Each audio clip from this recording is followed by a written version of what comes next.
Χαιρετώ όλη την παρέα. Σήμερα θα κάνω ένα τελείως διαφορετικό βίντεο. Θα κάνω ένα PC build και αυτό προέκυψε γιατί κάποιες ανάγκες που ήθελα δεν με κάλυπταν με το παλιό το PC που είχα. Μάλλον Mac, όχι PC. Είχα ένα Mac Mini του 2011, ήταν Mid 11, οπότε δεν μπορούσα να δω 4K και τέτοια πράγματα, και σήμαινε ότι ούτε μπορούσα να επεξεργαστώ,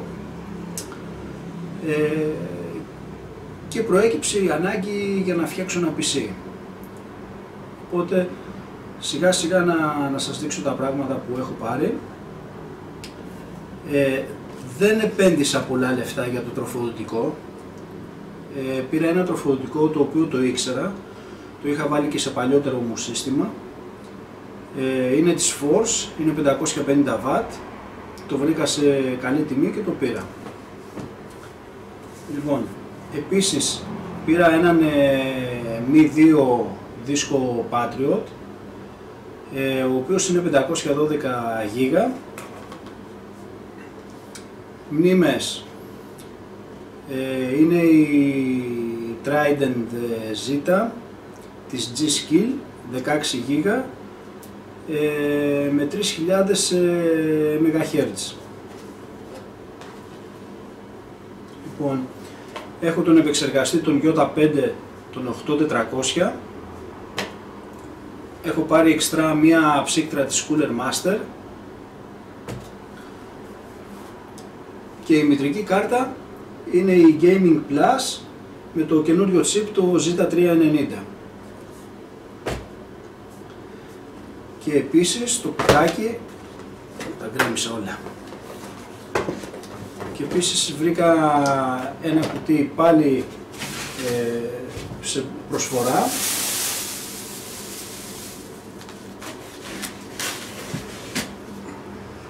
Είναι το Innovator.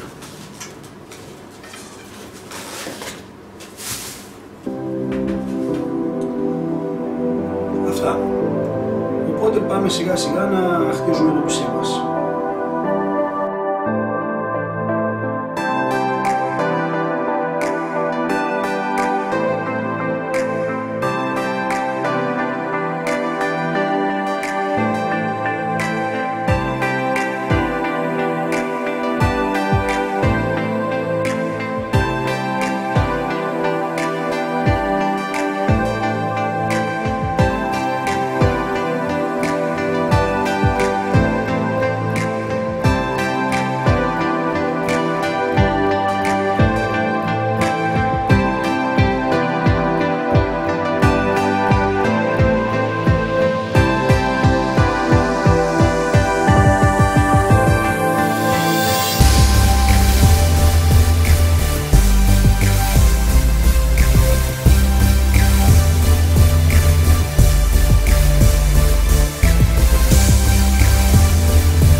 Και τώρα θα επιχειρήσουμε το πρώτο άνοιγμα, να δούμε θα κάνει τίποτα.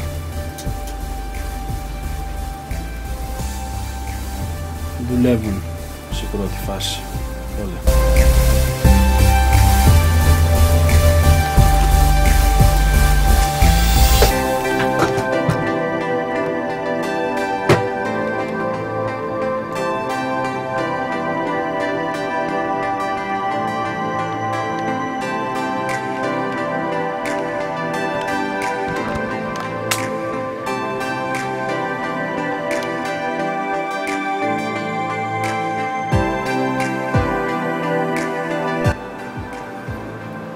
Και τώρα γίνεται η εγκατάσταση.